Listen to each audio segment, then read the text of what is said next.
Hi, everybody. It's Sound Booth Theater live time. Sorry, that was inappropriate. Um, Thanks for coming. Good to see you guys again. It feels like it's been a long time. I mean, it's always every couple weeks, right, that we do the requests only, but um, usually there's like stuff in between. It doesn't feel like there has been this time. I'm sorry. I'm sorry about that. I have a frog in my throat from it. But we have a fun but relatively short one today because our one of our requests, well, it depends on how long Justin wants to do the ASMR. He's been a sport and he has volunteered to appease you folks. Really, it's appeasing me, I guess, because you asked for me to pick, and so I picked. But it's like really it's your request because I didn't request. It wasn't my idea. It was just the best thing on the list, in my opinion. So, um, thank you guys for for putting Justin in this position to do ASMR. It's like I don't know if it's more creepy than doing porny books, porny audiobooks to do ASMR. More it's creepy. Oh shit. Oh, sorry. But it's definitely there somewhere. It's close. They're neck and neck as far as awkward to do things. Um,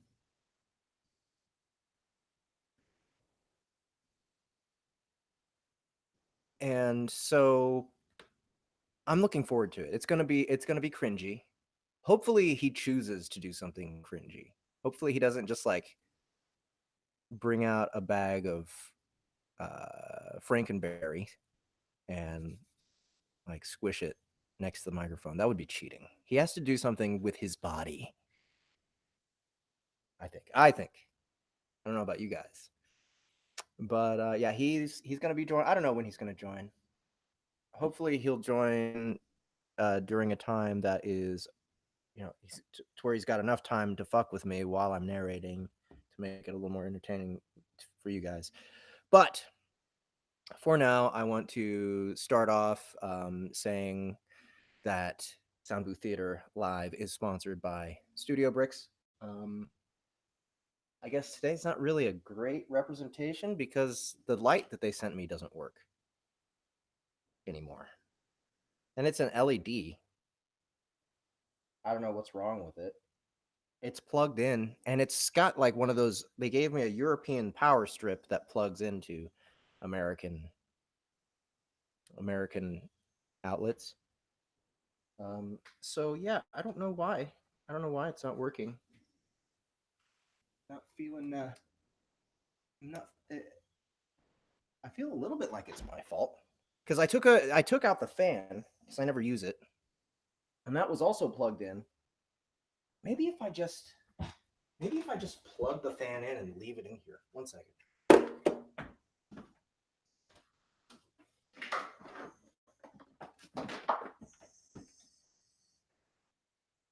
That would make absolutely no sense, but it makes absolutely no sense that the light stopped working as soon as I unplugged this. So let's see what happens.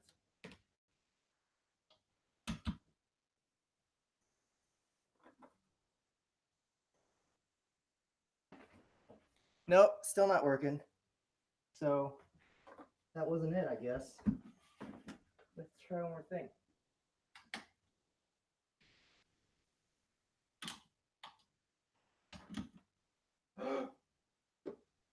Okay, so I plugged it in. I plugged it into a different outlet in the power strip. But let's see what happens if I unplug the fan.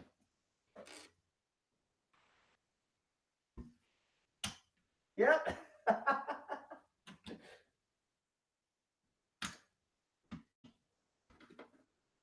So not only the light won't work unless I have the fan plugged in as well.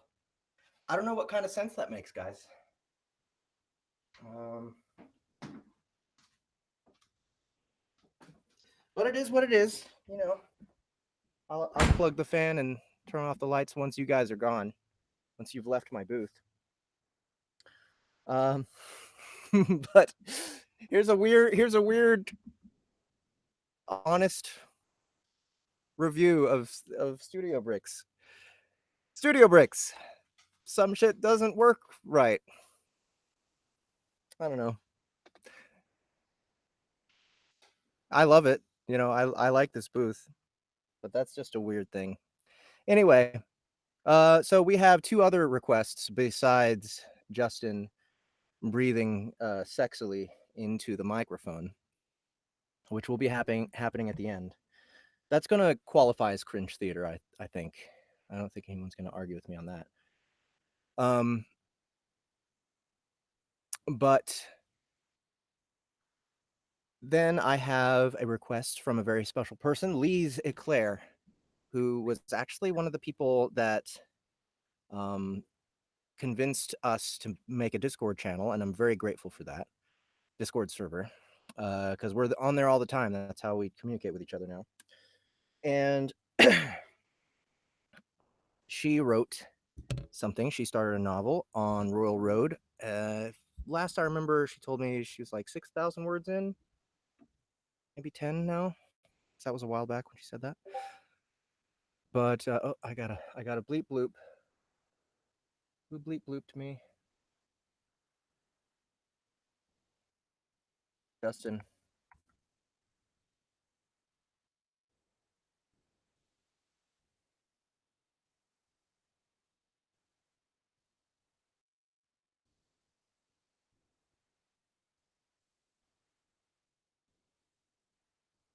Okay.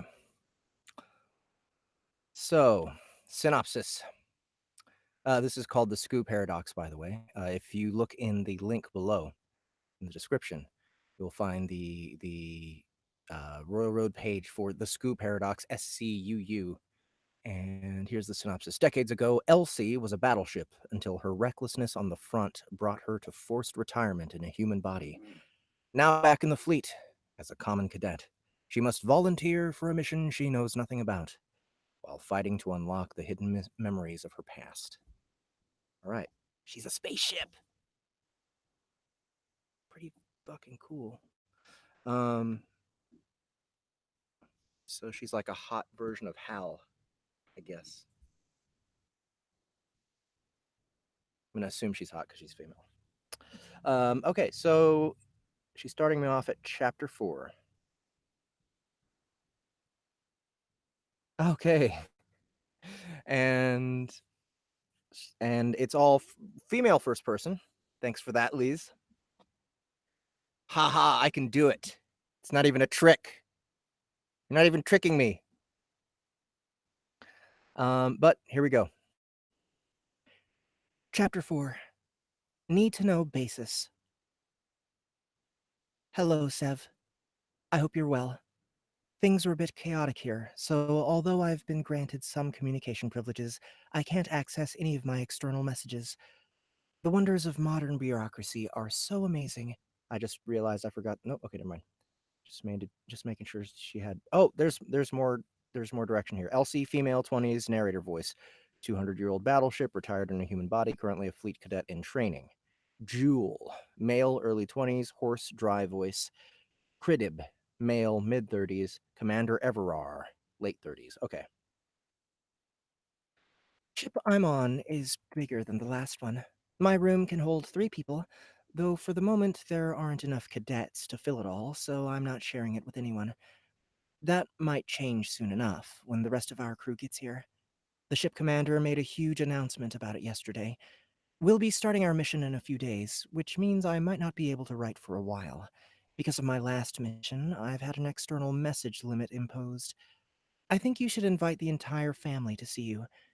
It's a lot of work, but Alexander can handle it, if you don't grumble at him all the time. If you hold a get together, give a big hello from me to everyone. Take care, and remember to get a med checkup every 3 months. Elsie.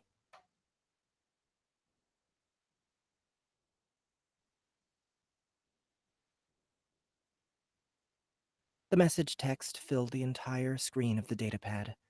There was so much I hadn't added that I might as well have lied. The administrator's address had been mundane, hardly deviating from the fleet's presentation template. It was almost inconceivable how little actual information we had been given in an event that had lasted an hour and 17 minutes. Other than presenting the ship's administrative and military staff, everything related to the actual mission was quite vague. The only reliable piece of info was a repeat of the widely known PR-approved statement that we were heading to explore a new region of space. Considering the firepower the ship had, I found the explanation doubtful. Elsie! A hoarse voice came from the corridor. Ever since arriving at my new quarters, I had made a habit to leave the door open unless I was sleeping. I sent the message and put my datapad away. Cadet Jewel Sapro was standing in the doorway. A mesh of scars covered most of his face.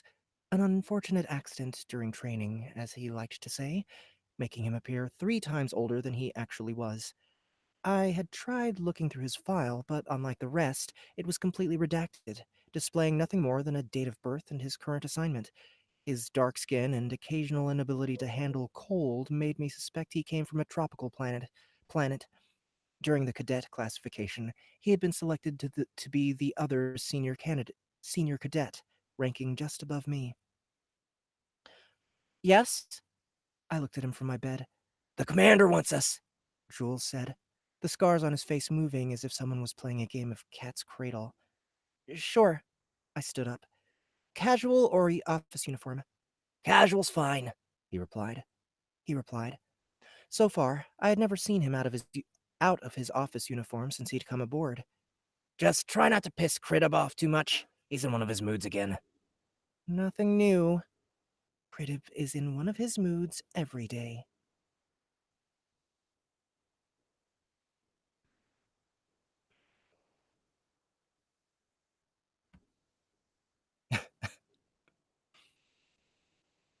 I straightened the shirt of my uniform, then walked towards the corridor. On the way, I slid my fingers over the pair of sandals I had on the shelf. One of the advantages of having a large room was that I had an abundance of space to do with as I pleased. I had also adjusted the settings so an image of 3 suns in orbit filled an entire wall. Why do you have those sandals? Jewel asked as we went along the corridor. Are they a good luck charm or something? Sort of. Explaining that I got it from my ward would be complicated, regardless if he suspected I was a battleship or not. They are a reminder of someone I know. Hmm. Okay. He shrugged as if I were hiding something. Reaching a flight of stairs, we rushed up and into the internal transport pod. One of the advantages of a vessel this size was that I could always rely on transport vehicles and elevator pods. In my time, ship interiors were one of the main problems in space design. When I had been created, my internal layout was considered significantly less rigid than that of previous ship models. Even so, the location of elevators, halls, and stairways remained largely immutable. Going from one place to another involved a considerable amount of time and walking. Here, I could go from one point of the Gregorius to the further opposite in less than 5 minutes. Fast travel had made life aboard considerably easier. It had also removed the need of key locations having to be clustered in close proximity. The bridge, the officers' quarters, and the administrator's office were all located kilometers apart, and about twice as much from the cadets' rooms. What's the story between you and Crittib? Jewel asked as the pod sped through the inner workings of the station ship. Is he your ex? Hardly. This wasn't the first time a question of this nature had been asked, but it remained amusingly enjoyable, as if it were. I think he just dislikes the fleet. Most land-to-fleet transfers do. Looked to me it was more than that. It's okay if you don't want to share, but I'm not getting caught in the crossfire. No worries. Hopefully it wouldn't come to that. He's been in the service. He knows what's expected of him. As do I.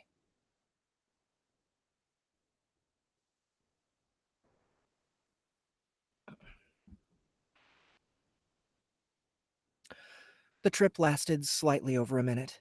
There were no wall messages or verbal announcements that we had arrived at our destination, very much in contrast to the shuttle ride 10 days back. Gregorius was definitely sparing with his subroutines. I wouldn't have allowed myself such negligence even during extreme combat. As we stepped in the corridor, I noticed that Cridib was already there, leaning against the wall. Seeing me, he crossed his arms in a clear display of disapproval. You're out of uniform. I forgot how to voice a man now. Sorry. You're out of uniform. You're out of uniform, he said, scoffing at my purple attire. Technically, this still counts, I countered. Unless you deliberately chose not to inform me of the opposite. We'll soon find out. He went in front of the door to the commander's office and knocked. They have comm panels here, I thought. For some reason, nearly every ground trooper had the habit of knocking instead of using the appropriate terminals. Any idea what this is about? Jewel asked, standing 2 steps away from either of us. Excuse me. Let me make sure Cridib is who I think it is. Yep, male mid-30s, okay.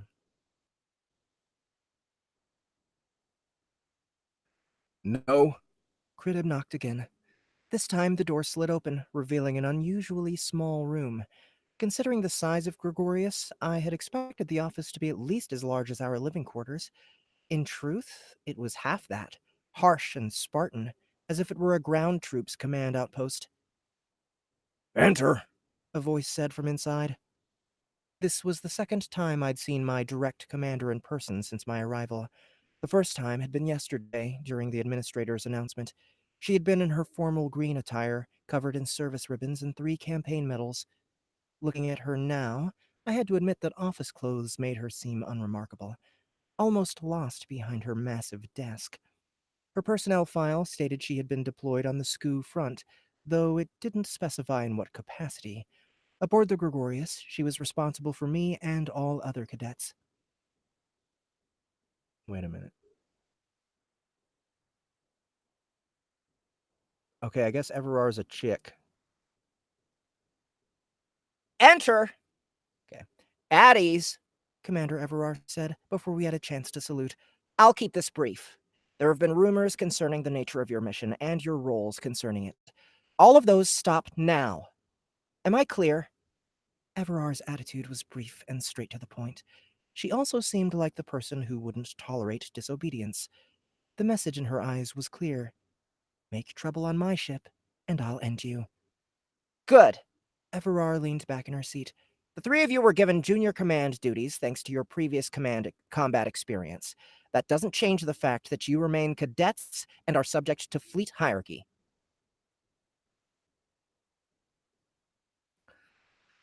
In other words, we can't command the crew. Also, I expect you to make use of that experience and serve as a model to other cadets, and that includes not propagating rumors or displaying hostilities between each other. Both me and Cridib were given a glance. Hardly surprising, since everyone knew how well we got along. What I found interesting was that Jewel was said to have seen some action. So far, we had chatted on several occasions, and not once had he mentioned it. That said, a number of things on this mission are on a need-to-know basis, the commander continued. Details will be shared with you when and if need. Details will be shared with you. Details will be shared with you when and if need requires. Anything you are told, you are not to share with anyone else without my explicit go-ahead. I trust that won't be a problem? No, ma'am. No, ma'am. No, ma'am. We all replied in unison. Her manner reminded me a bit of Augustus. I wouldn't be surprised if she took out a cigar and lit it.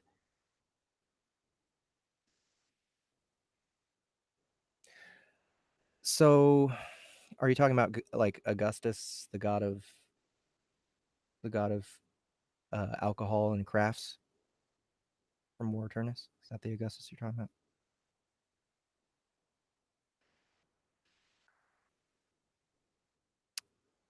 Moving on. Regardless what the administrator said yesterday, we're nowhere near launch, she went on. So, until we get a captain, we'll have to. We don't have a captain? I couldn't stop myself. Officially, our captain was supposed to be Nick Vera, as presented during the administrator's announcement. His brief service record was impressive as any, and he was one of the few hundred that had witnessed the Scuu fracturing from the front lines. Supposedly, he was supposed to be en route for the Gregorius and expected to arrive 37 hours from now.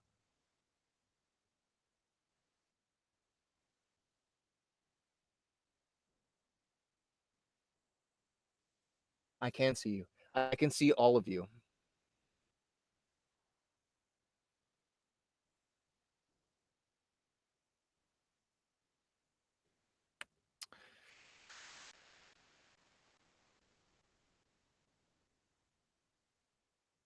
No, Cadet Elsie, we don't, the commander said, giving a sharp edge to every word. Tomorrow, there will be a ship-wide announcement stating that the captain has experienced a death in the family, making him ineligible for the position. The standard 1-week delay will be imposed, with the administrator's office assuming temporary control of his duties. This was unusual, and it was also against every known regulation. No mission was allowed to start unless the command structure was intact, even dark ops. My gaze wandered from the commander to the few decorations on the wall behind her: 5 division banners, an engineering diploma, and a framed carbon copy photo of her and a current fleet admiral. If anything, she was perfectly aware of the implications of what she was saying. During that time, a small detachment will fly to the system of our true captain candidate on one of the auxiliary ships and bring him here. Everar added. Until then, we're to pretend it's business as usual. There was a common saying in the fleet: never attribute to stupidity what could be explained with a cover-up. My first captain had coined the phrase plausible stupidity, perfectly prescribing the phenomenon.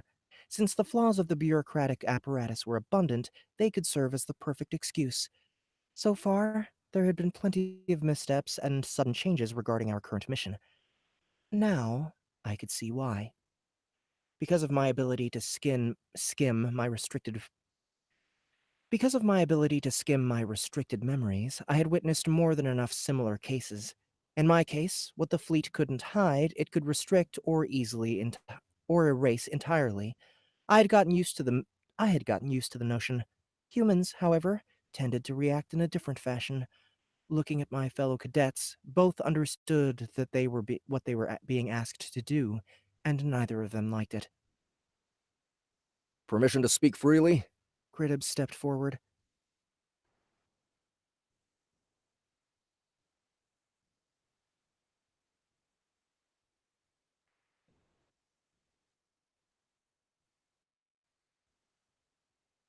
Space Foxu Space? What? What is your name? Space Foxu Space.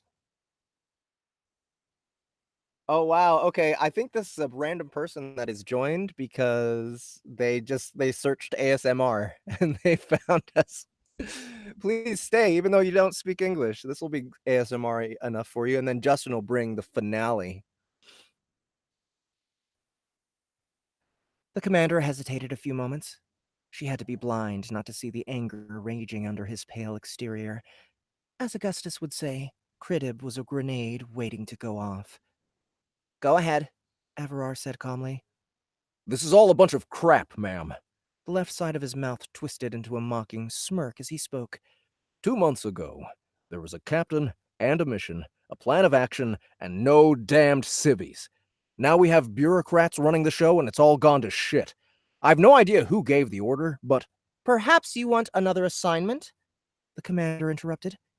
I could feel the tension rise to the point I could cut it with a knife. Crittib glared forward, fists clenched, ready to leap forward and snap Everar's neck.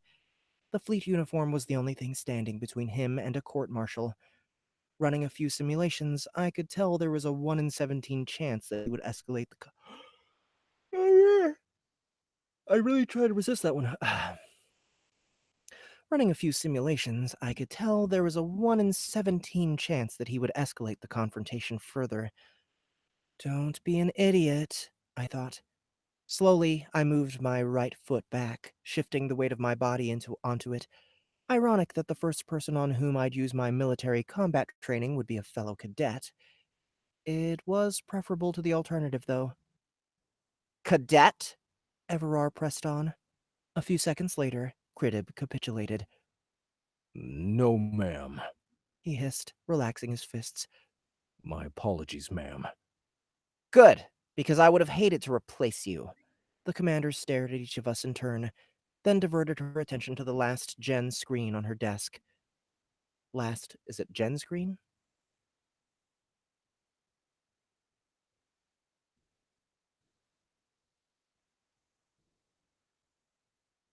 I do not understand English. Okay. Uh, I am French. Yeah. Maybe if I do the rest of this in a French accent, space Foxu space will be able to understand. That's right. No, I'm not gonna do that.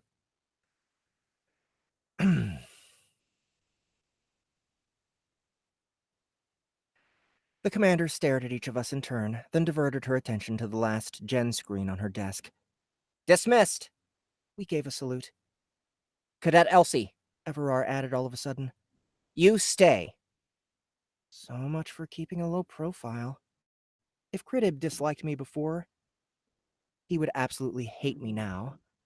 I remained at attention as my fellow cadets left the room. When the door closed shut, privacy mode messages appeared on every wall. What do you think of the situation? The woman asked. Which situation precisely, ma'am? There were a lot of things I could say.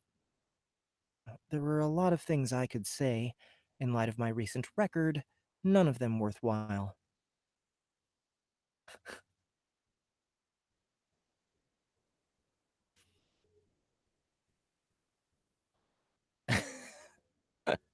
Can you imagine if that's all it took? If that's all it took to speak to someone who can't speak your language, if you just used their accent, they just magically understood. Especially if you were just as stereotypical as you could possibly be. It would be like the accent is just translating for you. Uh, I think there's a comedy sketch in that idea. There were a lot of things I could say. In light of my recent record, none of them worthwhile. It works in Mexico more often than you would think. Are you serious? You gotta be joking, dude. Hey.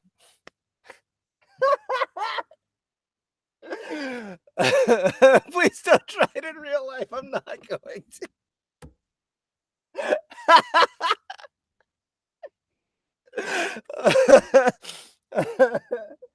Oh man.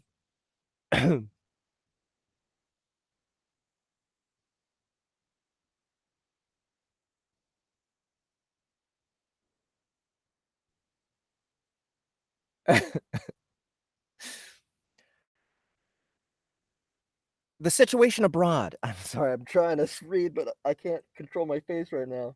The concept is too hilarious. With language brutalities.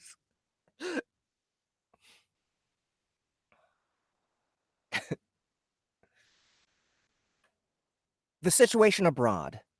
No, the situation aboard. The situation aboard. Given your experience, you must have an opinion. Cute. I'm not aware of a ship ever setting off without its captain, ma'am, I said carefully. Even if the ship administrator is technically considered to be in charge, command would have never allowed such a mission to proceed, especially with this number of troops and firepower. Not to mention 48 next-gen ships attached as well. I can only speculate that there is a yet unshared reason for all of this. I expected there would be a smile on the woman's face. Unfortunately, there was none. The commander stood up, then made her way past me to the opposite side of the room. There, she pressed against the wall with all four fingers of her left hand. Instantly, the texture flickered, replaced by images of a bloody corpse taken from several angles. Multiple black sensor squares covered parts of the pictures, but there was enough left for me to tell that the person had been killed with a non-standard weapon. Captain Avicina Ruse, she explained, Killed 23 days ago, several months after taking command of the Gregorius. He was highly decorated, expected to be made Rear Admiral in the next round of promotions, and, according to his subordinates, quite merciless. The facial features of the corpse were too distorted by damage for me to make a proper identification.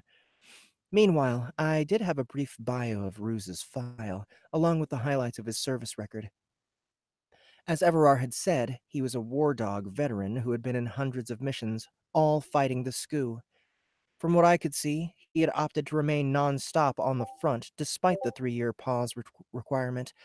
Normally, conditions on the Scuu front were too harsh for humans to last for a full 5-year rotation, and thus the fleet had reduced the number to 3, giving the option for personnel to apply for a new assignment. For personnel to apply for a new assignment after one. Was he an agent? I asked, moving closer to the wall. All the wounds seemed to be grouped in clusters, originating from the inside out. It wouldn't be far-fetched to assume that something had meddled with the nanites inside of him, causing them to burst out. That info is way out of your league, she said, which was the fleet way of saying, not to her knowledge. The point is that we can't afford a repeat of this. While circumstances surrounding Ruse's death are still classified, he was under non-stop surveillance for the duration of the period in question. No evidence of leaks, net intrusion, or biological agents have been found. When the team goes to our replacement captain, we need to make sure he arrives here in one piece and breathing. The images disappeared from the wall. In the next 74 hours, you'll go through a series of procedures that will protect your core from Scuu influence. The commander said in a matter of fact. The commander said in a matter. Bah.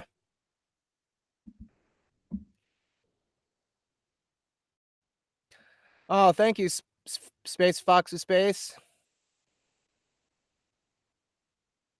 How are you using Google Translator? Like, not for the audio, right? Just for the chat? Can someone explain this to me?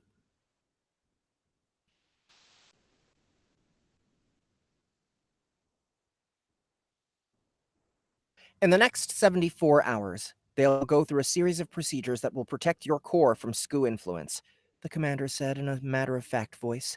Additional implants will be necessary, though I'm told none of them will be particularly intrusive. After this point, I had been through enough med checks to know that when something was said to not be... Wait. Let me try one more time. At this point, I had been through enough med checks to know that when something was said not be particularly intrusive, it usually meant placement of cranial modules, most likely a few fail-safe and possibly self-destruct implants. With my being a ship, it would be easy to explain the procedures away as part of my standard checkups. Of course, for that to work, they would have to be told I was a ship. Once you're set, you'll join the team to fetch our future captain and bring him here safely. She returned to her desk. One last thing. Cadet Kridib Liuk will also be on the mission. Will that affect your performance? No, ma'am, I was quick to say, although I would have preferred knowing a bit more about him before making such a statement. Keep an eye out during our mission, while performing your main objective. Her attention was focused on the screen once more. And Cadet? The commander paused for a few moments. Don't believe Cadet Luke, no matter what he says. Ma'am? I tilted my head slightly. Am I to understand that you do not trust him? And yet you're still sending him on the mission? The commander looked up, straight at me. No. Woo. So, it's really obvious that Lise is a good writer. And if I'm not mistaken, English is her second language. Or not first language. Whatever language in the sequence it happens to be chronologically. That was chapter 4, Tara. Why am I so sleepy, guys? It's bullshit. I need to do this show for you. Can't be sleepy. There is an app for the audio translation, huh? So I'm like speaking Babelfish to him. Lise, thank you so much for requesting this. I hope you request again. I'm pretty excited about this story. It's interesting. The writing is superb, very economical and evocative. I get a really strong sense of her character, of everybody's character, really. So you're on a good start. Oh my God, eyeballs! Stop it.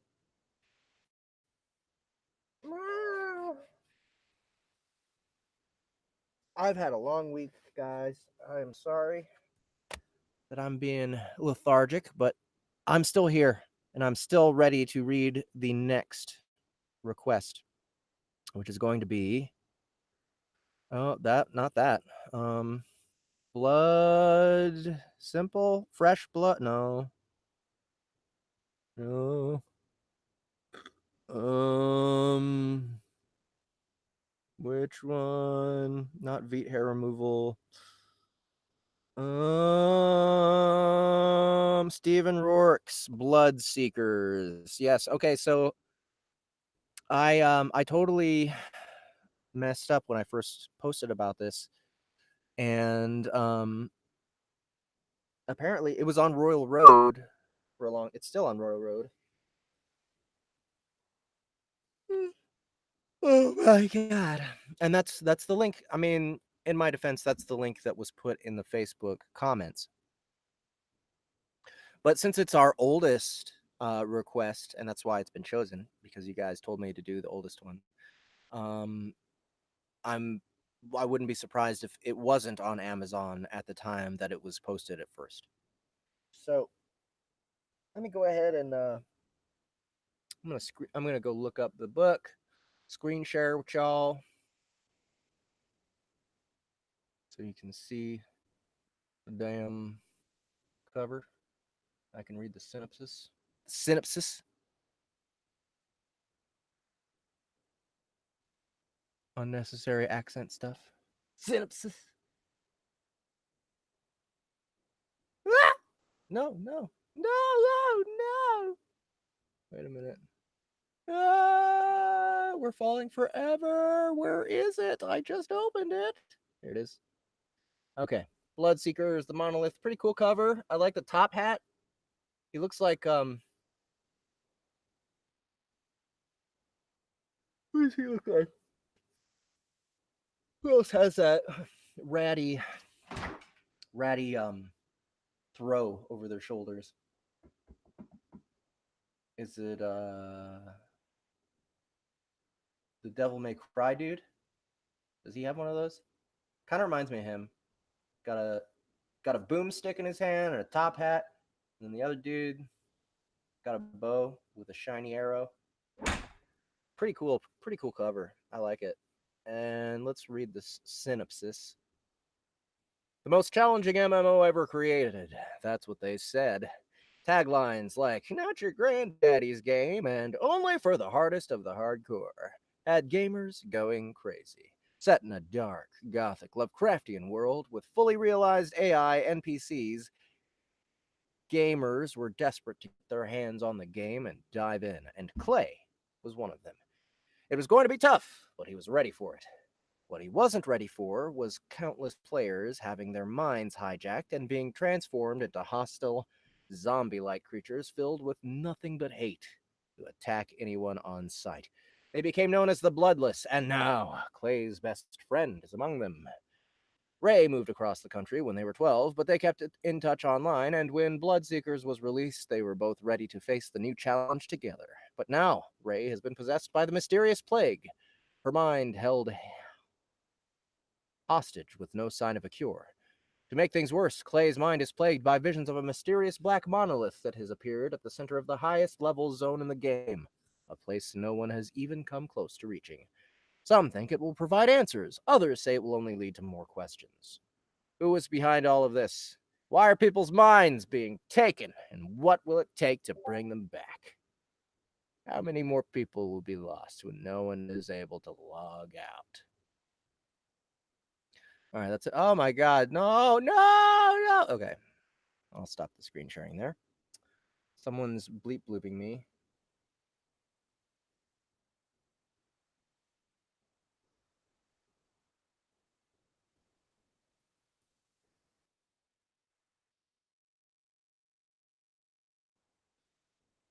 Okay, that was Ahmed. Talking about Life Reset 3. We're this close to being finished with Life Reset 3. I can't wait. Okay, back with the glasses on. No sleep. No sleeping, Jeff. You have a job to do. You have people. Uh-oh. Did I tell him 7:30 his crap, I think? Oh no.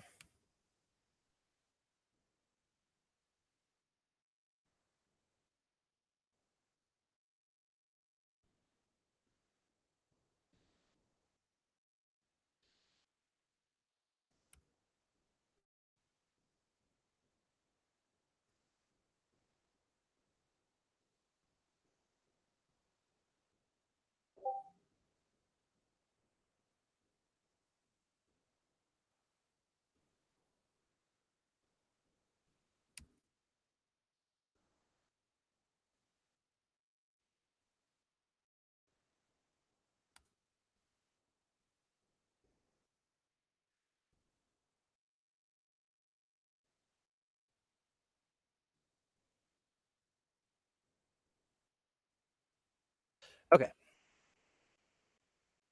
All right, so here is some early stuff, like some stuff before the task, the text.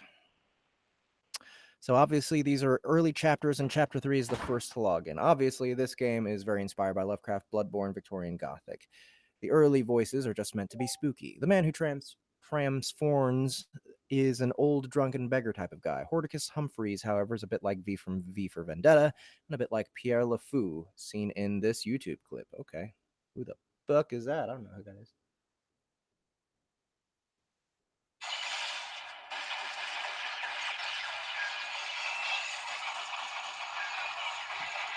Cowboy Bebop. Pierre LeFou?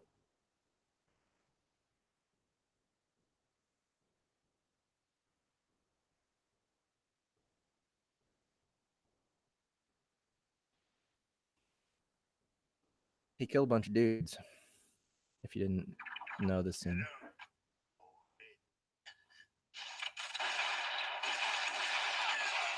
It's a lot of gunfire. Sorry, guys.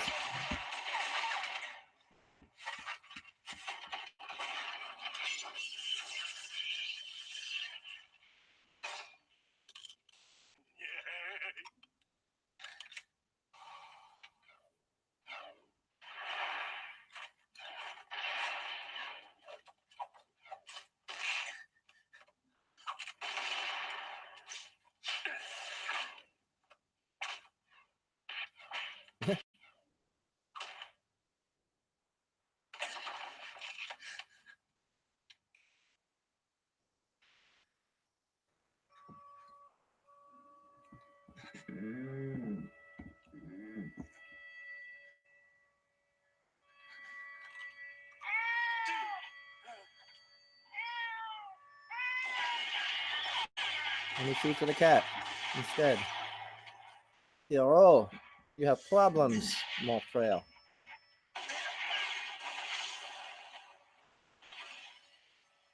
And he pulls a Half-Life on him. Half-Life exploding barrel. Okay. So just weird guy, I guess. Weird. That's the direction there. Okay. He's a gentleman and speaks quickly and confidently and takes pride in his work. Our MC is a teenage boy. He's confident in game, but a bit quieter and more awkward in real life.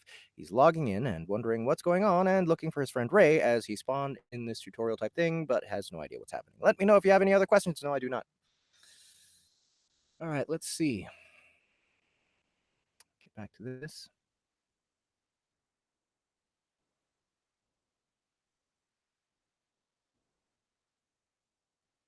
Baron Samedi.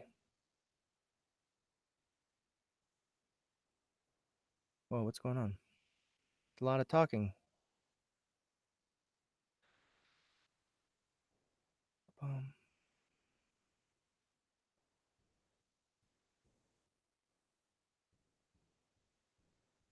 uh, Baron Samedi. Man, there's a character that I really love that I did a bunch of books for. Ghosts and Magic series by M.R. Forbes. You guys should check it out. Oh, I knocked the camera around a little bit. Okay.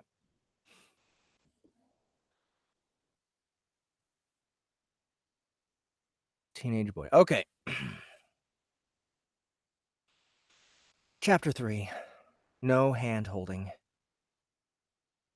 Darkness. A cool detachment as my consciousless left my body. Consciousness. Somewhere in that darkness, disembodied voices, soft, mostly unintelligible. I caught a word here and there. If he chooses, we'll choose. But this one, the lady, too. An old hag's cackle like ice shards dripping from my spine. A pearl of light emerged from the shadows before me. No, not quite light, but existence. More voices, like a whispering choir of devils.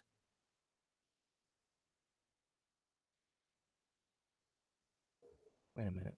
5:50, it started at 5. Okay, I don't know. What is my problem? I can't think straight, guys. Interfere with the research. The sound of something dying slowly. Or completion. No. No! Fevered anger. A cry from somewhere as existence grew before me like the Big Bang captured in ultra-high resolution slow-mo. Pressure on my back. My bed back at home? No. Something hard. Unforgiving. Wood. A misshapen floor. I felt splinters and hard edges pressing uncomfortably into my body as the oily darkness parted like a sea above me to reveal a sunken ceiling of warped rafters and rotten beams. A flicker of weak, pale amber light came from somewhere. I pressed my palms against the scarred wood and pushed myself into a seating position and looked around the room. I was in some kind of workshop, the purpose of which was completely lost on me. Glass tankards lined one wall from floor to ceiling, filled with a thick blue fluid in which sat countless fleshy pink globs, suspended as though untouched by gravity. Organs, I realized as I looked harder. My stomach turned at the sight, so I turned my attention to the rest of the room. Rows and rows of wooden slab tables lined the opposite wall, covered in a thick red-brown substance, pooling at various places, sometimes still dripping on the floor. Blood. Tall glass windows lined the wall behind me, allowing streams of chilling moonlight to spill into the awful room, but the glass itself was fogged, caked with some unidentifiable mucilaginous? Caked with some unidentifiable mucilaginous grime, so that it was impossible to see outside. I got to my feet and glanced down at my body. My legs were wrapped in simple black trousers that stooped high on my ankle before a pair of tattered brown leather shoes. I was wearing some kind of brown leather vest over a gray shirt with an open neck and frayed ties. I held no weapons of any kind. Huh, I muttered, my low voice deafeningly loud against the complete silence of the workshop. Now, how do I open my inventory? There was no obvious interface, and no guide had appeared to explain how things worked to me, so I started with a few hand waves in front of my face. Some games used a gesture system to bring up its menus, but nothing I did had an effect. Of course, even if Bloodseekers used such a system, not knowing the specific gestures would be a problem. Finally, I glanced to the bottom right-hand corner of my vision, and a tiny blue dot appeared. I focused on it, and it quickly expanded and revealed my character sheet. But when I examined it, I only became more confused. Need more water.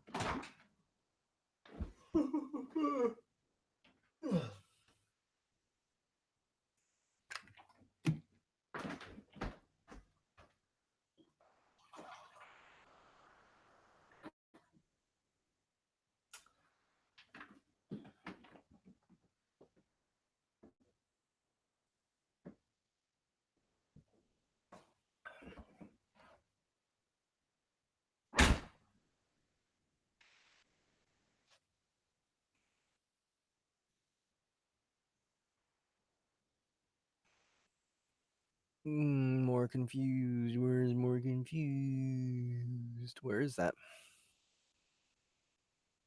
Oh, further down. Unknown player. Unknown level. There were armor slots. There was bag space. There was a spot for a rune and a necklace, a spot for a main hand and offhand weapon, but they were all empty. I didn't have a single item on me. What the hell? I muttered. A golden gesture indicator hung in front of me, indicating a downward swipe with the index and middle finger. I completed the gesture, and my character sheet collapsed into itself and vanished into the corner of my vision. Okay, that's something. No hand-holding. The phrase resonated within me with actual impact as I glanced around, completely lost. The sound of rusted hinges came from behind me, and I turned around to see a set of double doors, one of them swinging at an odd angle. I guess that's where I should go, I thought. After all, there was no other way out of the room, at least not that I could see. I moved forward slowly, glancing at the rows of glass jars lining the wall beside me, and grimaced as my eyes landed on what looked like a brain. A human brain, complete with the top third of a spinal column. As I pushed it aside, the door let out a maddening scream like you get when you pull open an ironing board. I paused before stepping into the other room. I felt vulnerable in a way I'd never felt when entering a game. Mizuguchi's other creations had been challenging, sure, but at least you had a vague idea of what was going on. At that moment, I had no idea. And that was with my character sheet? And what was with my character sheet? Unknown player? Unknown level? Had I fallen victim to a launch day glitch? Briefly, I debated logging out and hollowing Ray, but if she was in-game, she wouldn't be able to answer my call. So I pressed on. The door opened into a barren room lit by low rows of candles lining the walls on my left and right. There were so many of them. Hideous pools of wax clung to the floor like dried snot. Struggling flames fought over the remaining wicks that hung like wilted flowers just before winter. I took a single step forward, and that was when I saw it. A creature stood there at the center of the room with its back to me. It was humanoid, almost a man, but a twisted version of a man, like one drawn with an ink pen by an artist losing his mind on hallucinogens. I focused on it, and a single line of ashen appeared in the corner of my vision. Failed experiment, level 1. The man swayed like a drunkard, staggering forward and flailed a rusty short sword through the air as though attempting to massacre an invisible foe. Unfit! Unfit! Unfit! He muttered. His voice was raspy and strained, as though his larynx had been scraped by steel wool. Unfit! Unfit! Okay, I thought, feeling a renewed sense of confidence. This is the tutorial, and this is my first monster where I'll learn combat. He'll drop his sword, and then I'll have my weapon. Besides, he's only level 1.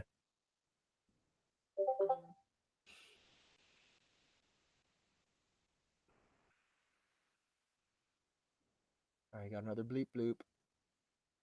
What? Who's bleep blooping me?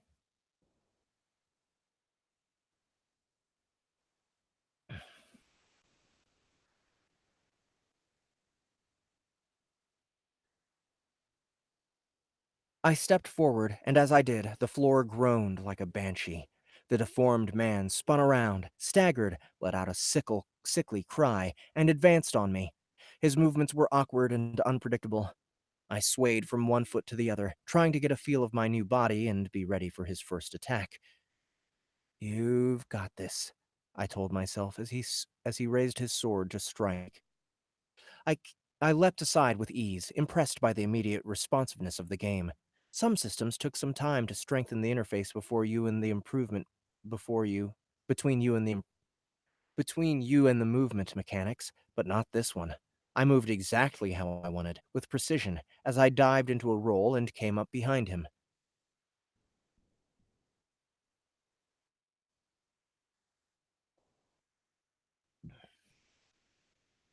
With no weapon, I simply struck out with my fists, driving 2 hard blows into his back. The impact felt perfect against my knuckles, and a satisfying sound like steel on steel rang out.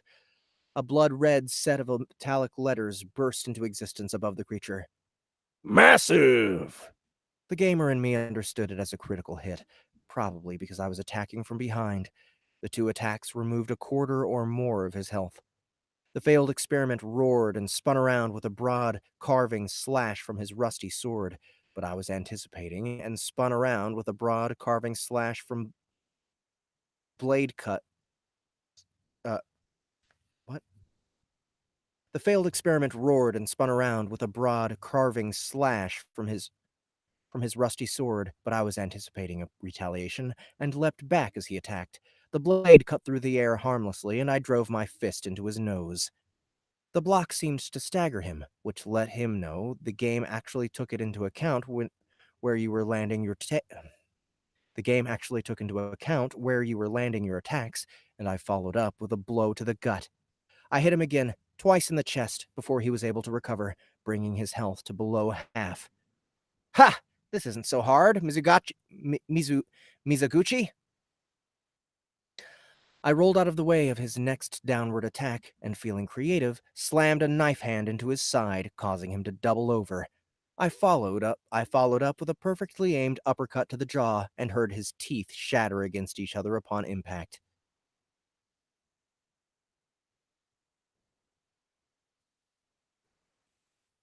His health was falling fast. By my estimation, 3 more normal blows would finish him off, and I hadn't even taken a single hit. He thrust forward, and I dodged, pivoting on my right foot and using the momentum from my spin to drive an elbow into his lips. Blood sprayed, and I brought a haymaker down against his chest and watched as a satisfying chunk of his health bar was torn away. Only a sliver remained. I've got you, I thought triumphantly, as I raised up my blade like an executioner's axe for a finishing blow. But just as my attack was about to land, something horrible happened. The man exploded like a cyst being squeezed between a pair of pliers, spraying tendrils of thick purple-black slime into the air like a fetid fountain. All I could do was stare in awe as they congealed, forming muscular tentacles that clung to massive tumor-like growths that formed the body of something completely new. A horrifying beast with 4 legs and a monstrous skull with countless eyes all fixed on me. Ravenous beast. Level... what? Level unknown, I guess would be another way to read question marks.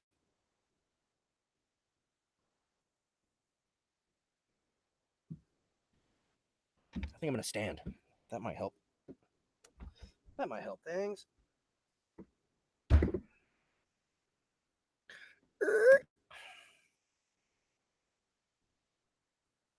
Tilt this up a little bit. Ooh, that camera's hot. Hot camera. Got a mimic in the background. You see that shit? Okay. Maybe you guys will wake me up with comments. What babe? Babe with the power.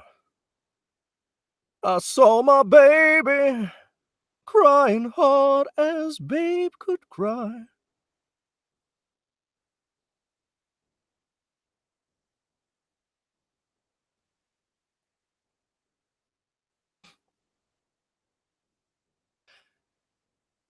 Ravenous beast, level unknown.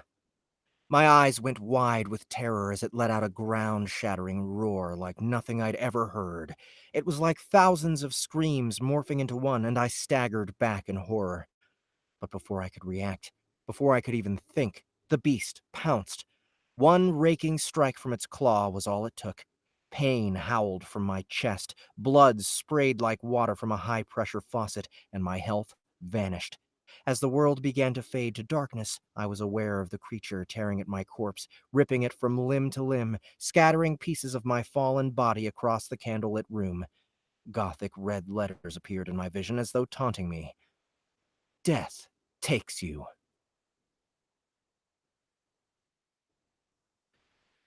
Chapter 4.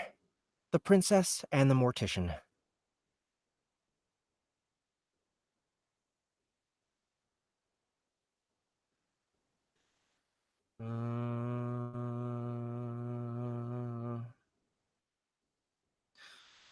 Okay, Horticus Humphreys. Pieces, pieces, pieces. An old voice sang from somewhere above me. Lovely, lovely pieces of meat. Neat, so neat, but not to eat. Not to eat. Kind of a lame melody, huh? My eyes were closed. I slowly opened them and was greeted by the most heinous set of yellow teeth I'd ever seen, surrounded by cracked gray lips that were in turn framed by a dusty gray beard the color of ash. Defeat, defeat. The mouth continued to sing like a mother might sing a nursery rhyme to her child. Slabs of meat, together and get on your feet. Oh no! A person is here. What happened? He made noise and left. I think he, like, flicked something and then hid. Ah! Ah! What's up, Justin? What's up, JTJ? Yo. You ready for your asthma session? I'm ready for my asthma session. Okay, cool. I'm almost What do I done. need? Where you're narrating still? Yeah, I'm narrating the end of this. I got like 2 pages left. Okay. All right. You do your thing. Hello. JTJ's here. All right. Slabs of meat, put back together and get on your feet. That's totally like not at all the melody that I was going for earlier, but it's okay. I was aware of his hands working on me, maybe threads stitching me back together, but a cloud of confusion hung over me like a semi-see-through sheet of worn cotton. As he continued to croon on, I felt the sheet begin to lift and slowly started to come to. Where am I?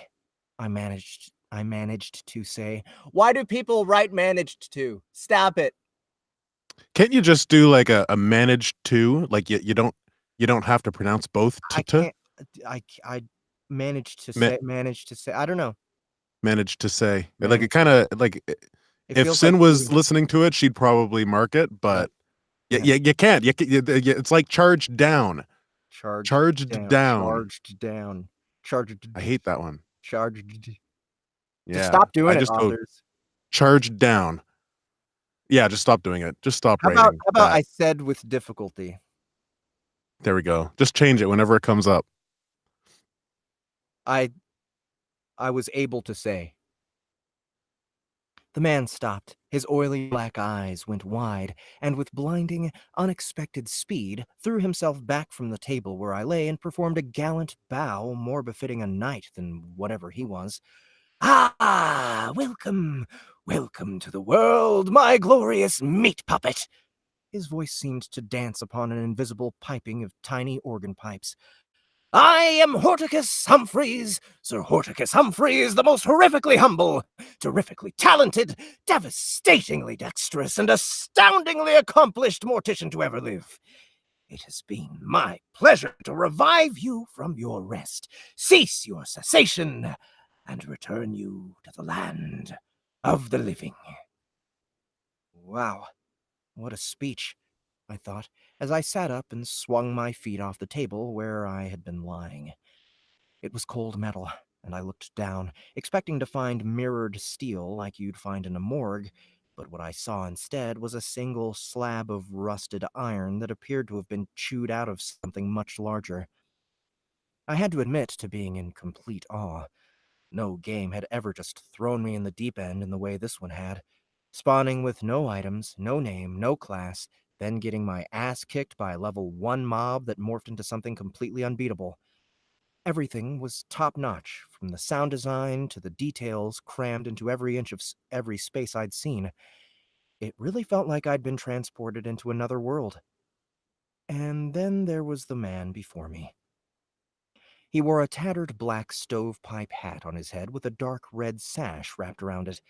His coat was formal, almost like a tuxedo, with a frilled scarf stained with blood and a dark apron draped across his coal pants and stopped just before his perfectly polished boots. I remembered when Mizuguchi had announced that the NPCs and Bloodseekers would be fully sentient AI, and couldn't help but marvel at the mortician as he raised himself up from his bow, placed a skeletal hand across his chest, and stared at me. This wasn't just some pre-programmed character that every player would interact with in the same way. This was, for all intents and purposes, a real person. So what if they didn't exist in the real world? Did that change anything as far as our interaction was concerned? I opened my mouth to speak, but closed it again. What would most players say at a time like this? I thought. Probably things like, "Where am I?" or "How do I create my character?" or "What was that ravenous beast that killed me?" But I didn't want to ask him anything Mizuguchi and his development team could have already anticipated and programmed into him. If this man standing before me was truly sentient, I wanted a real reply. So I thought a moment before I spoke. "Horticus, where did you learn that fancy bow of yours?" A proud smile appeared on the mortician's lips as though I'd just made his day with my question. "The court of Lady Sophia," he announced proudly, flourishing a hand in the air. "I served as her physician for many years before the Crimson Banquet, which ended her reign. I was forced to leave the castle and make my own way in the world, which led me here. But it is a habit I simply cannot outgrow." Wow, I thought. That's incredible. There was a chance some other players had asked him a similar question, but I doubted it would be the first thing on most people's minds. And to get such a detailed response with such an incredible backstory? Did every NPC in this world have an entire history like Horticus? That reminded me. I opened my character sheet again and looked it over. Unknown player. Unknown level. Still, no items in my inventory. I'd hoped what I'd gone through with the ravenous beast had simply been some form of initiation, a little wink and a nudge from Mizuguchi, letting us know what was in store for us. But apparently not. I was still as at a loss as I'd been when I arrived. "Horticus," I said, "where the hell am I? And where do I get a weapon?" "You are at the majestic meat mart of Sir Horticus Humphreys," he replied with glee. "I only repair and restore. If you wish to set out on your path, why am I British all of a sudden? If you wish to set out on your path, you must see with the Blood Princess." "The Blood Princess?" I asked. That name didn't sound too comforting. "Princess Sophie," he said. Princess Sophie, he said with affection, daughter of Lady Sophia, and so aptly named. I rescued her from the castle on that fateful day, and we became companions ever since. To choose your path, speak with her. I hopped down off the table. The thick, hardwood planks squeaked beneath my weight. More tables were strewn about the room with no apparent care or design. Room for other players? I thought. Mordecus took a step back and gestured towards an oval-shaped door stuffed into a cramped corner of the room, flanked on both sides by fallen stacks of rusty old tomes. The princess lies beyond that door, he told me, almost as though instructing me. May the wind favor your sails, and the beast's bite be far from your flesh. I knew he was being kind, trying to comfort me, but his words unnerved me. My sails? The beast's bite? What is this place? And where the hell is Ray? I felt like someone who'd never learned to swim, fighting to stay afloat amidst a raging storm. None of my gaming experience could have prepared me for this world. I knew it was pointless, but I opened my character sheet again just to make sure I hadn't missed something. Of course, I hadn't. I glanced at the door in the corner. It seemed as though walls and ceiling of the room sloped towards it, like it had some kind of gravity that was tugging at the rest of the world. The mortician's lab had no other entrances or exits, and despite how off balance I felt, I wanted to get into the game, create my character, and find Ray. So I put one foot in front of the other until I was standing in front of it. Oh, taco burps. Mordecus, I said, glancing over my shoulder at him. You haven't seen a girl come through here in the last few minutes, have you? No, sir, he replied stoically. Only lads. Lads as far as the eye can see. I nodded. He was strange, but I couldn't help but like the guy. Thanks, Mordecus. My pleasure, good sir! I grinned as he performed another of his magnificent bows, turned back to the door, took hold of the brown metal knob, and twisted. An unseen force took over as I pushed, pulling the door open the rest of the way as I stood there. The room was dark, shrouded in shadows that seemed to cling to the walls like spider webs. At their edges were thick carpets of vegetation, 3-petaled flowers of dark red poking out from twisted vines covered in curved, serrated thorns. A pale blue light came from nowhere, illuminating the center of the room. Enter, a voice whispered. Enter, a voice whispered, as a cool wind danced across my face. Okay, this was really cool too. I'm actually very impressed with this one. Stephen Roark, thank you for requesting it. That was our oldest request. It's a wonder why no one else dug it so much, that they would vote on it purposefully all of this time. But I'm glad that you guys came up with the whole oldest request thing. It's well written, besides, a few typos and stuff. And it's creepy. It's actually creepy. Like most horror stuff that I read isn't really creepy. It's just got horror elements. Like there's gore and stuff. But the way that this character is actually going about things and the way that the environment's set up really does give that weird, apprehensive, skin crawly feel. And then, of course, that was a fun character to play. So thank you, Stephen Roark, again for requesting. Check the description below. There is a link to the Amazon Kindle version of this book. And yes, that will be all for me. It's time for Mr. Justin Thomas James to take over. And he's going to narrate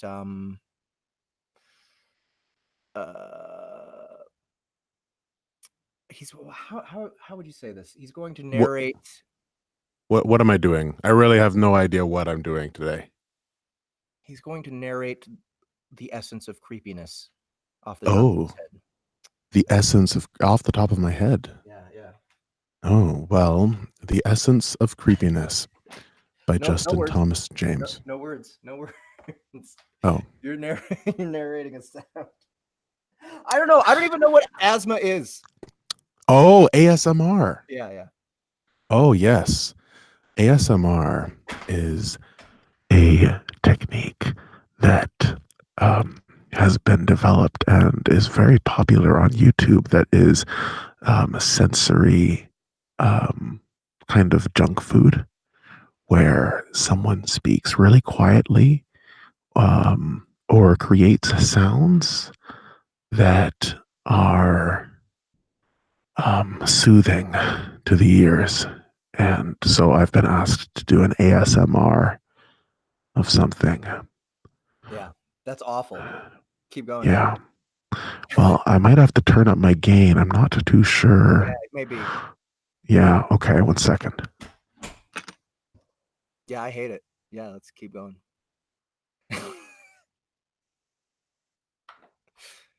Okay, so we need suggestions from the listeners as well. What would you listeners like to hear? The thing about ASMR is you hear all of the mouth clicks as well. It's all part of it. I ate a sweet apple, a sugary apple that has made my mouth very sticky. So I will let you experience this. Now, we're going to need a script for me to read. Night Eye says you need to return to the character of sensual chocolate. Sensual chocolate. I don't remember that character. I saw Michael's post today on Facebook, and I'm sorry. I have a horrible memory. I've forgotten it. So, I don't know. Is this it? I haven't done my warm up. Is this the sensual chocolate voice? Sensual chocolate. It's a little too low. Can you do chocolate? Am I burning? Chocolate rain. Do you remember Chocolate Rain? No, I don't. Oh wow, you have got to see that YouTube video. I think maybe I have seen it.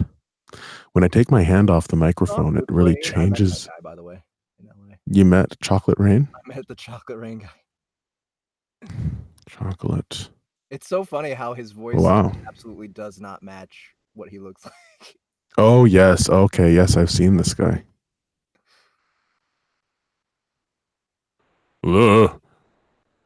Chocolate Rain. Yeah. Oh, that's great. Did he write this song? I don't know. Original song by Taze on Day. Yeah. Wow. Good for him. Chocolate Rain. So good. All right. So who's in the audience right now? We got Michael Poulsen Doer. We got Eclaire is here still. Sinful Wound. Lise Eclaire. Sinful Wound. Yep. Cool. Well, thank you for tuning in, everybody. Say that one more time. Our Irregulars. Our Irregulars. Ah, I like that. Tara Mulkey, you still in there? Tara Mulkey. I don't know. Say hello if you are. We have someone who has like a portrait, but I don't know the symbols. It looks like some Eastern symbols. I do not recognize. Eastern. That's Chinese, dude. Is it Chinese? I don't know. I'm not gonna.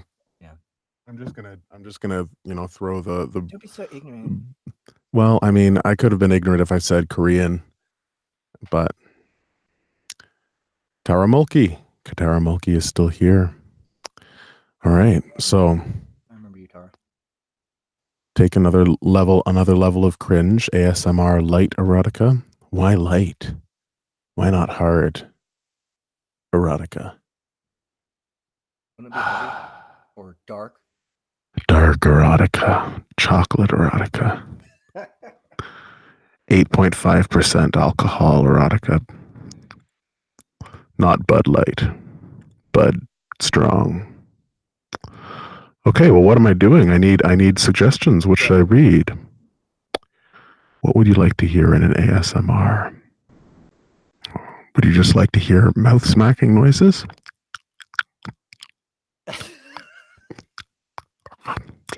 That's where the real money's at. You know, it's really interesting actually that the like some of the things that people do that on these ASMR programs that they're not even talking. There's one where I saw where it's just a guy like handling like an old book. Mhm. And he just like is flipping the pages and it's just that sound of the and the paper against paper. It is rather soothing, I do find. Someone, Sinful Wound, just said ASMR Chuck Tingle. All right, let's do this. I'm going to do the first book that pops up. Chuck Tingle. Yeah, just a That is. some... Oh, that's not a very good one. Living Billionaire Jet Plane. Okay, let's do Handsome Fidget Spinner. Shamed by a handsome fidget spinner. Nice. Okay, there we go. You hear that? You hear that bass bumping? Where's the bass bumping? I hear no bass. Okay, good. Oh, you playing some music? No, it's my neighbors being assholes. Oh. Space Raptor Butt Redemption. I didn't know there was a redemption version. I'm open to redemption. I'm open to Space Raptor Butt. But you know what? I've already got slammed by my handsome fidget spinner. It's all loaded up. I thought it was shamed. Here we go. Would have been better. I know, right? Oh well. We'll send him a letter.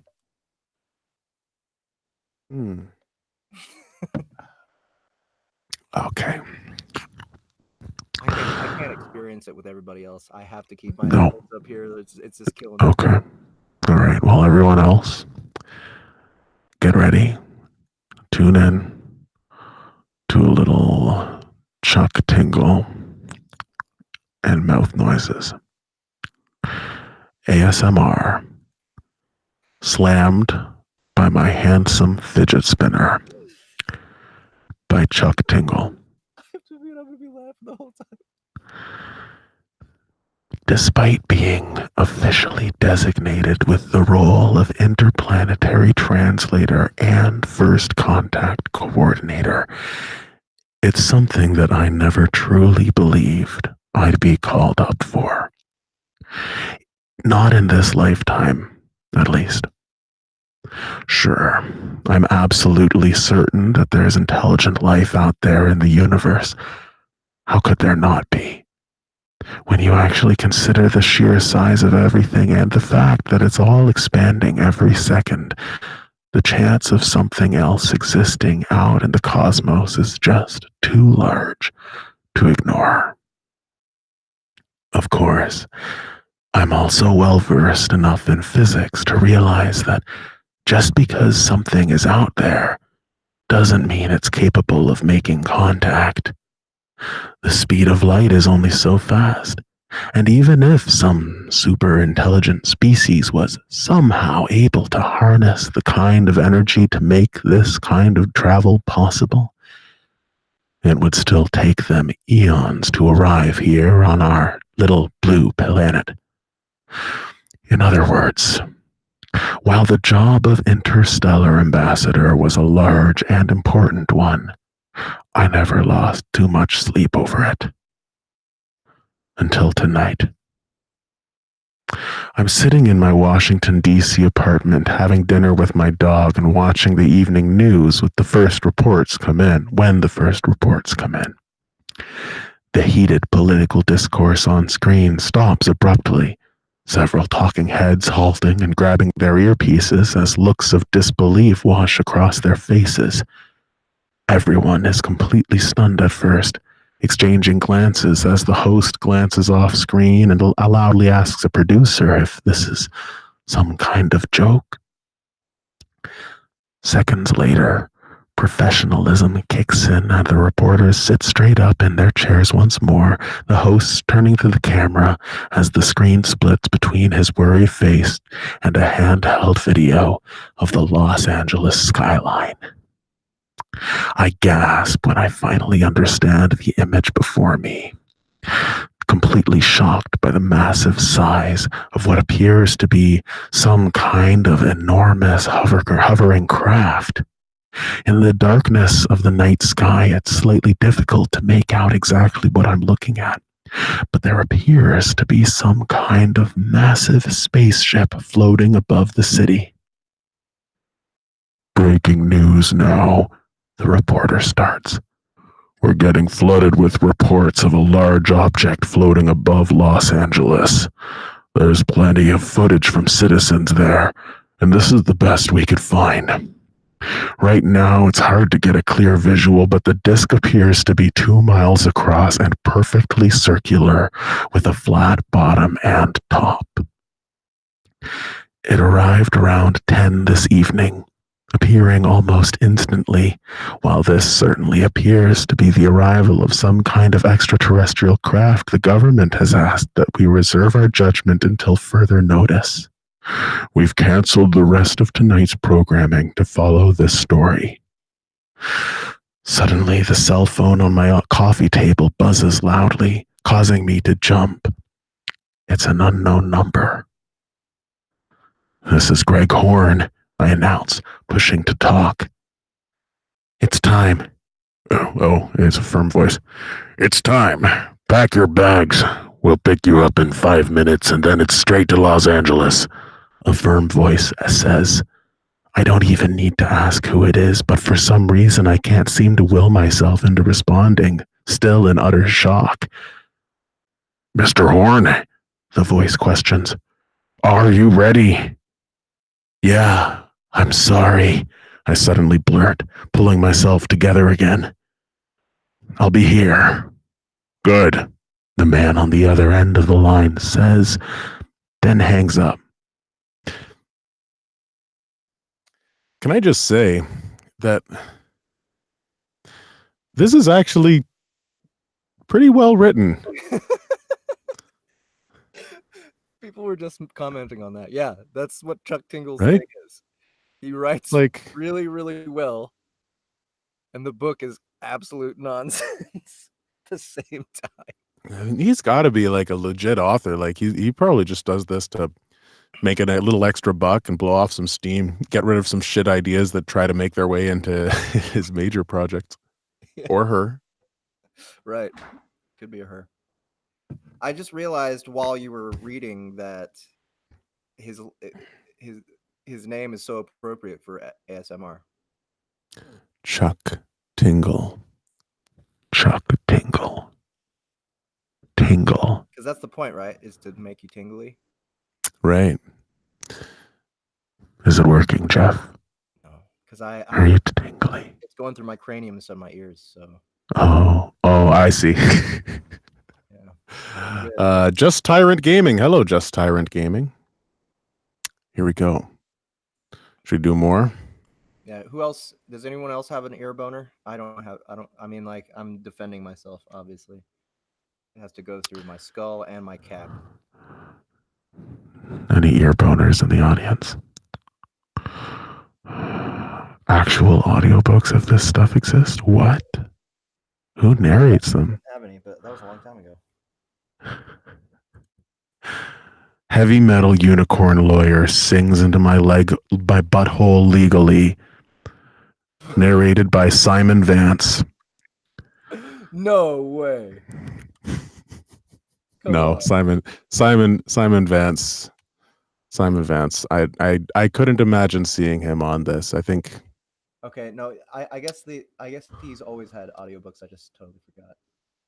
He's just too busy. I think he'd probably. I don't know. Maybe he would like it. I'm not going to say he wouldn't, but I'm not going to say he would either. Wow, Sam Rand. Cool. I've been to Vegas plenty of times in my life, and I have to say, there's something about this city that touches me at my very core. Cool. It is a little ASMR-y. A little bit. It's like a very like lo-fi like no, it was a very atmospheric recording. It's like you can hear like the background, which is a specific technique, which kind of lends to the ASMR quality that Chuck Tingle Okay, I'm just gonna is going for. screen share and just say that's what I have to say right now. Kissed. Oh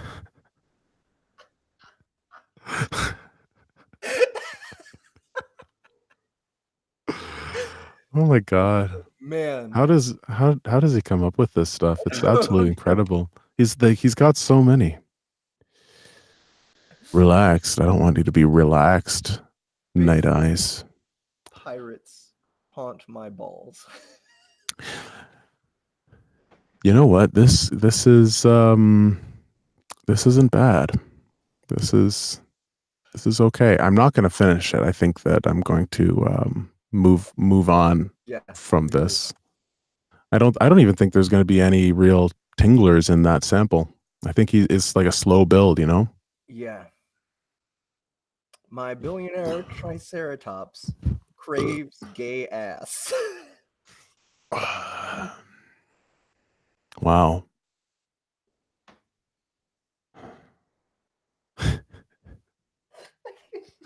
It's impressive. It's impressive, the sheer just creativity. I love the cover just so much. the photoshopped Triceratops head. It's not even that. It's just No. It's just Triceratops with a top hat on.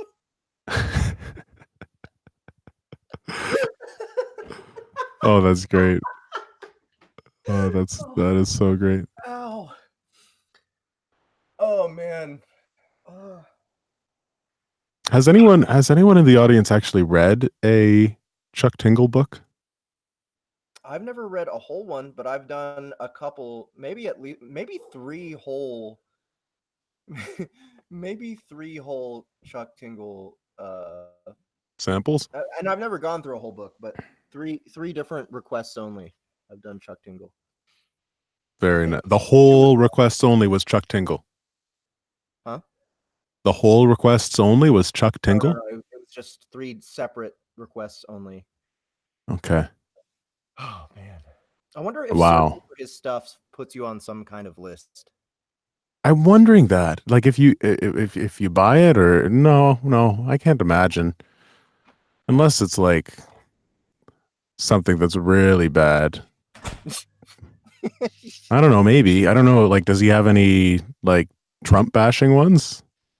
Because if he did, maybe that would. There's definitely a fictional character based on Trump that he's got. Oh, really? Yes. President Donald Trump. D-O-N-A-L-D. Donald. Donald Trump. Loch Ness Trump pounds America's butt. You might get on a list. You might get on a Homeland Security list for picking that one up. I don't know. Pounded by the gay unicorn football squad. The whole squad? Wow. Well, good for him. By Donald Trump's attempt to avoid accusations of plagiarism by removing all facts or concrete plans from his Republican National Convention speech. There is, if you go down to more about the author, there's another little picture that you'll appreciate. Okay, 1 second. Next to his biography.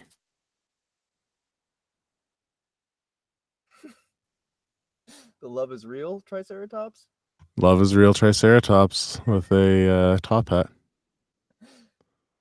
That must be like one of his recurring characters is the billionaire Triceratops with a top hat and a monocle.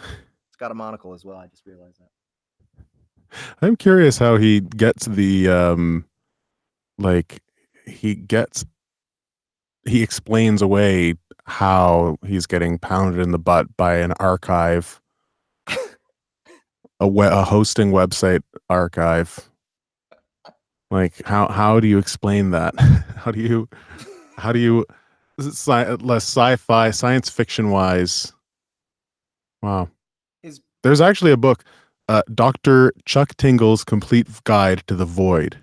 I'm curious about this one. Hugo nominated author.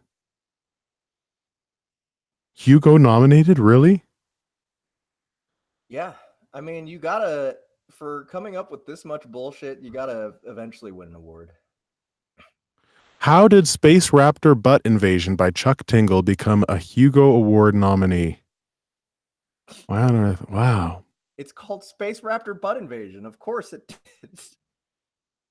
Come on. So, If I was bored enough to be the kind of person who gives out awards for books.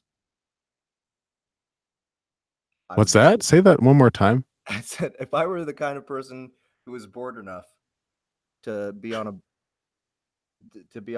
committee that gives out awards, I would definitely pick Space Raptor Butt Invasion. Well, I'm wondering if it's it's kind of like a popularity contest at first. Like you need the community to vote it in. Maybe. Kind of like Bodie McBoatface. Yeah. Seems clear that day expected Tingle's nomination to outrageous critics, but it doesn't appear to have worked. Tingle is a popular figure among a wide range of readers, not just puppy-affiliated ones. He's not. That's the thing, that they're trying to conflate his popularity with people who actually read his books, I think. Yeah, I don't think, like, I've never read any of his books, but I know his name. I would share links of his with friends to show how ridiculous it is. Yeah, and it's pure gold. Like, just the cover and the title, that's all I need. You don't need to read the book. It's part of the fun is just being able to say, oh my God, there is a book called this with that cover. I like how just he that has realization. the entire meta series pounded in the butt by my own butt. Yeah, that's very a la Wiener kissed my own wiener. Yeah, but this one goes deep. No pun intended. Nice. Let's see, where'd it go? Where is it? I know there's more. There's like pounded in the butt while my butt pounds my butt or something. Pounded in the butt while my butt pounds my butt. By my book, pounded in the butt by my own butt. Wow. That is the next level. Is there a pounded in the butt by my book? Pounded in the butt by my book. Pounded in the butt by my butt. By my book, pounded in the butt by my book, pounded in the butt by my own butt. Yeah, okay. So there is that. He's going there. He's going there. Wow. He's on a journey. He's packed his bags. He's ready to go.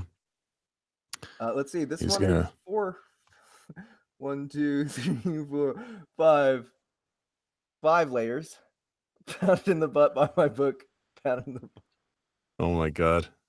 Good for him. That's incredible. I'm really impressed. I think he's going places if he hasn't already. I mean, a Hugo nomination, that's big. That's a big deal. Yeah.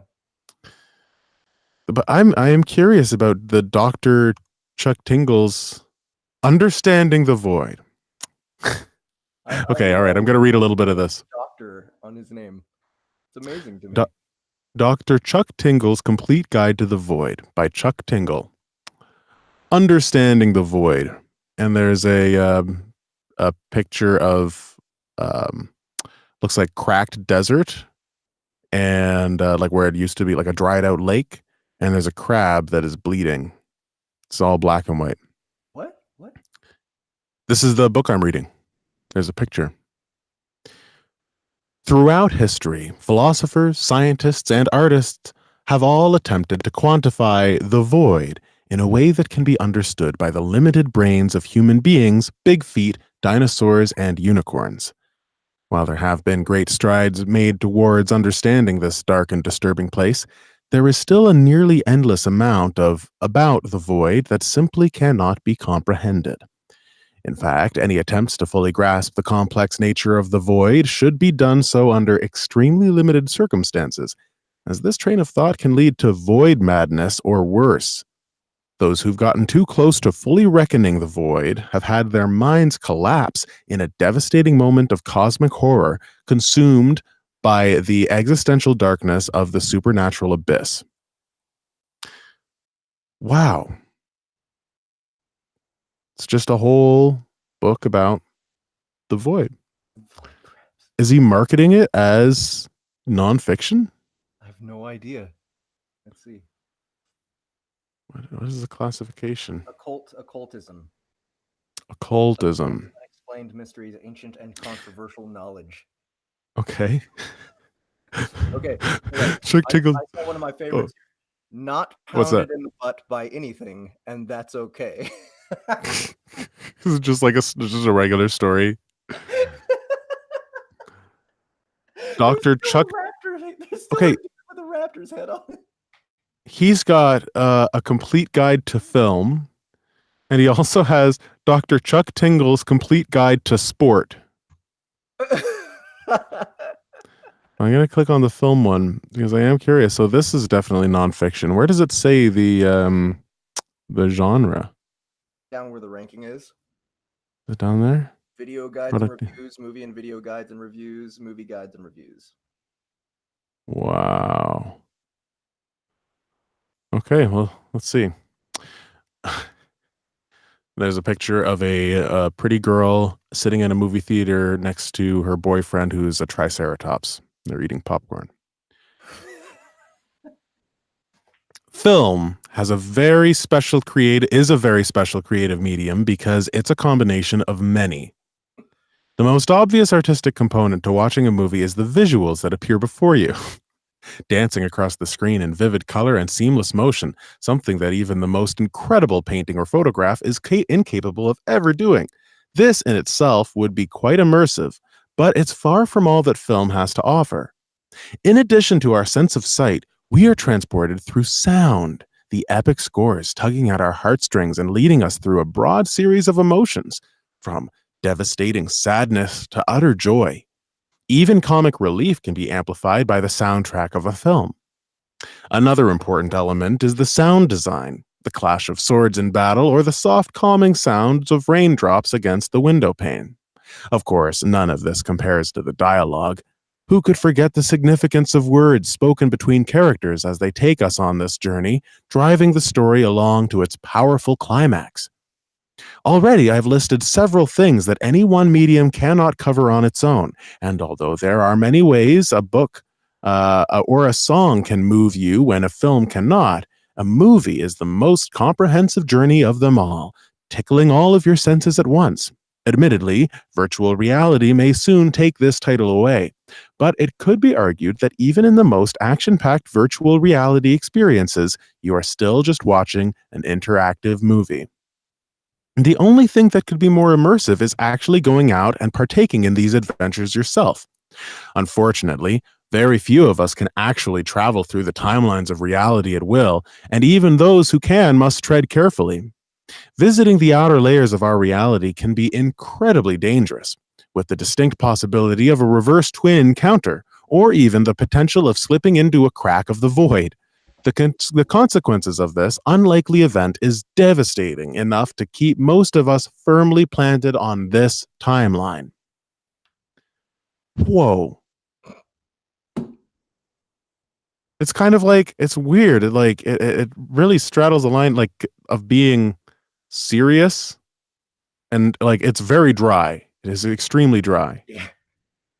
There are no clear-cut jokes, at least from what I've seen. Well, except for that one, maybe. Well, I don't think that was a joke. Well, it was a joke, but it was it was a dry, it was a dry joke. It wasn't it's not like a fiction, or sorry, a non-fiction book where it's well, I mean, you can't really time travel either, ha ha ha. It's no, you can't time travel like you can in movies. And if you did try to time travel, then this would happen and this would happen.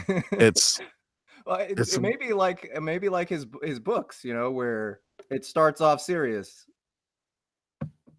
Yeah, maybe it gets more and more ridiculous. It's going to go off the rails at some point. Bruce and the Building. In this 1988 classic, Paperboy Bruce Willab is in charge of delivering a paper to the top floor of an enormous building on Christmas Eve, which also happens to be where his wife is waiting for him. Bruce is not happy about having to work on Christmas and talks about it to himself a whole heck of a lot.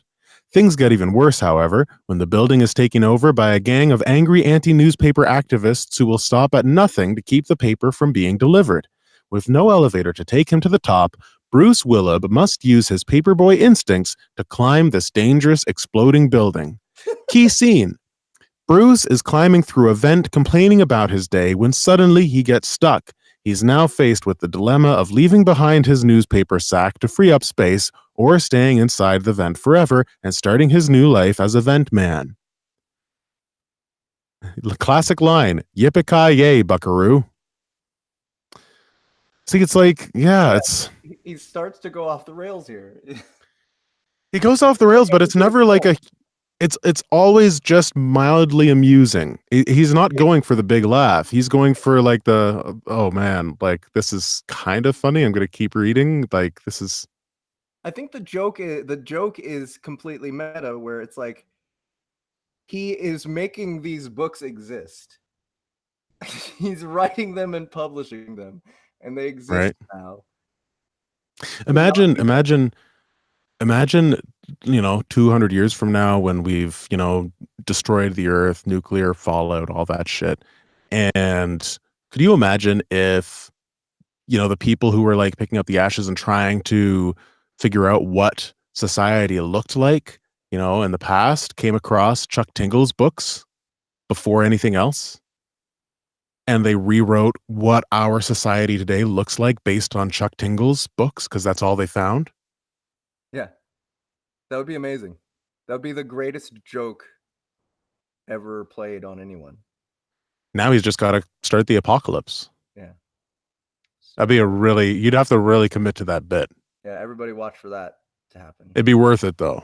It'd be worth it. Yeah. When you see fire and brimstone, just be like, oh, Chuck. All right. He's doing it. Yeah. Exactly. Well, that was how's that? A little journey back to our friend. I mean, I think he's going to keep coming up. He's going to keep coming up. We give him so much free promo, man. We do. We respect Chuck Tingle a lot at Sound Booth Theater. We do. Yeah, we don't respect a lot of people, but yeah, I would totally do it. So I think I would too. It's funny. If anyone, points him to Sound Booth Theater, we'll do it. We'll do it. We'll put it under Sound Booth Burlesque, of course. But we'll do full music and sound effects. Oh my god. Make it like Monster Hunt. Oh god. Oh, I don't know if we want to do full sound effects on one of these books. And everything. Yeah, just like Foley with the mayonnaise jar.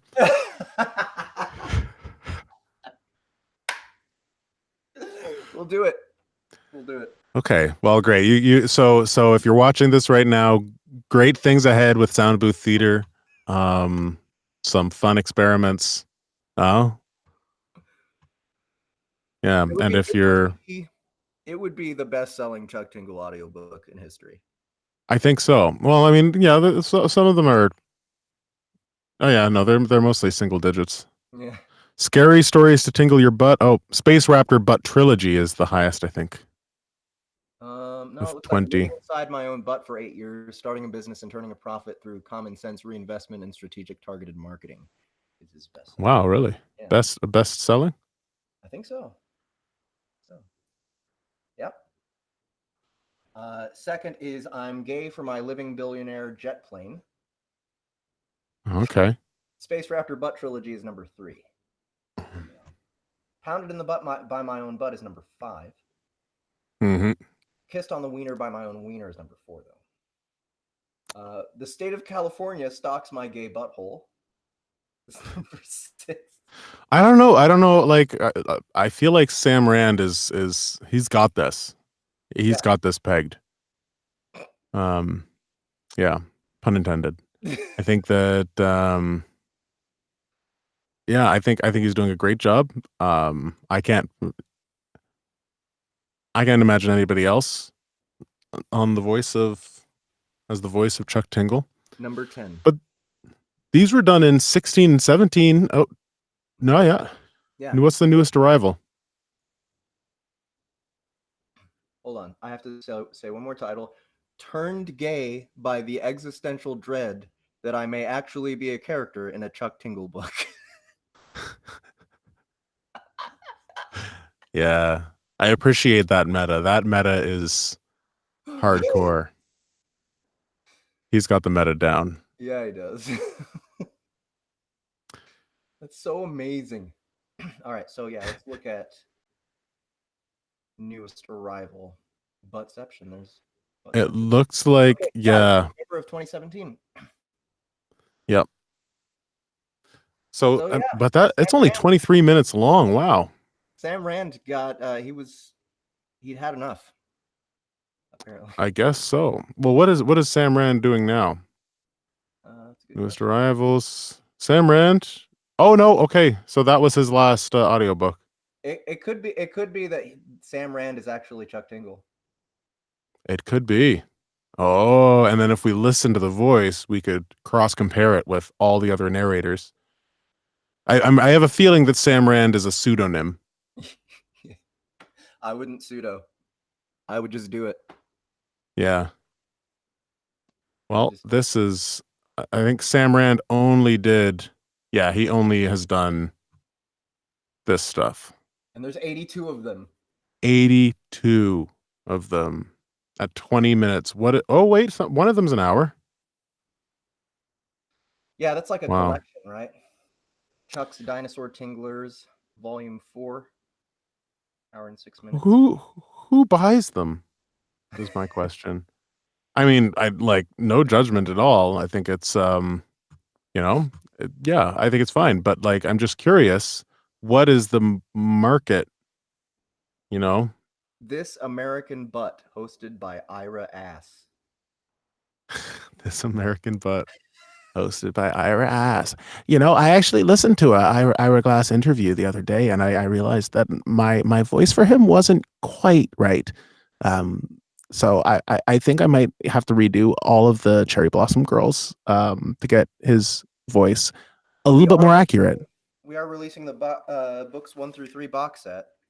Oh, well, I can that will be the key selling factor, is that Ira Glass's voice will be a little bit, hopefully, more accurate than the way I did it in the book. Yep. He's great though. Yeah, he does a great interview. Good.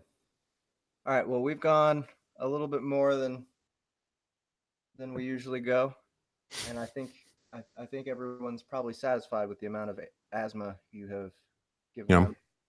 Well, I'm glad you enjoyed my ASMR, my ASMR. Yeah. Pounded in the butt by ASMR. Yeah. So thanks, guys. Thanks everybody for coming. Thanks for suggesting that we tingle you with Chuck Tingle. Well, Justin tingle you. I gladly tingle. And yeah, until next time, do we have any SBTLs coming this week? Quite possibly. So we have a couple audiobooks on the way, and I plan to do a SBTL when they're released to help draw some attention towards them. So yeah, we've got 2 on the way. I think this week will be, it's got to be this week that we get Battlespire. Battlespire, we uploaded that a few weeks ago, and it is a good book. I really enjoyed doing that one. So we'll be doing a, what's that? Bruce Willib. Yep. Bruce Willib is the main character, and he's climbing a spire, a newspaper spire in a fantasy online video game. Yeah, so you'll get to meet Michael R. Miller, and we'll shoot the shit, read some scenes. Nice. So once that launches, then I'll let you know when the SBTL is going to be. Cool. Quite possibly Thursday. This week, guys. It's coming. It's coming soon. Yeah. Keep your buttholes peeled. Yeah. And yeah, remember to subscribe if this is your first time hanging out with us. There's plenty of videos on our channel for you to go and investigate. And check out all the links in our description. We've had some fun. What have your favorite SBTLs been? Jotla is not a shithole. It's one of my favorites. Jotla's not a shithole. That's Harmon Cooper. Yep.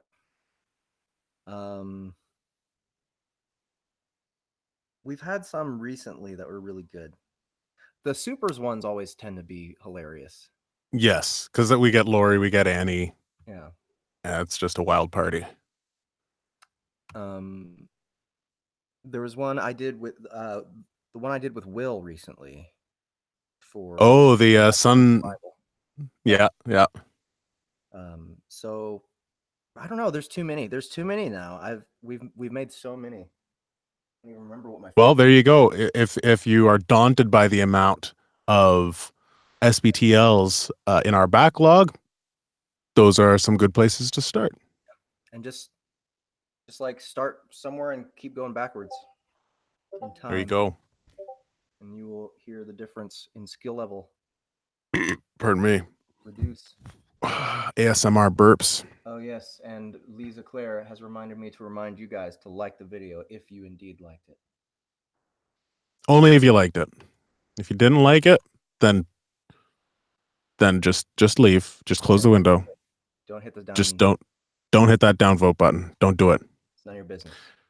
No, just leave that alone. Leave it alone. Cool. Well, is that a wrap? That's a wrap, guys. Thanks again. Thank you, Justin. And we will My catch pleasure. you later. Ciao, y'all.